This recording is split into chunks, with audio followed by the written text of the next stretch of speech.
खोतवाडी येथे श्री विठ्ठल रुक्मिणी मंदिराच्या स्लॅबच्या कामाचा प्रारंभ आमदार डॉक्टर राहुल प्रकाश आवाडे यांच्या हस्ते संपन्न झाला। हे कार्य माजी मंत्री आमदार प्रकाश आवाडे यांच्या आमदार स्थानिक विकास निधीतून करण्यात आले आहे। गावाच्या धार्मिक आणि सामाजिक विकासाच्या दृष्टीने हा मोठा टप्पा असल्याचं ग्रामस्थांनी सांगितलं।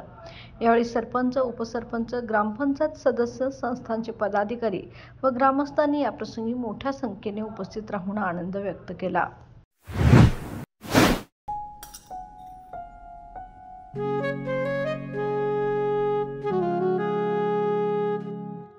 बाबा, आज येताना बासुंदी घेऊन या ना। अगं, कालच आपण आईचा वाढदिवस होता म्हणून आणली होती ना।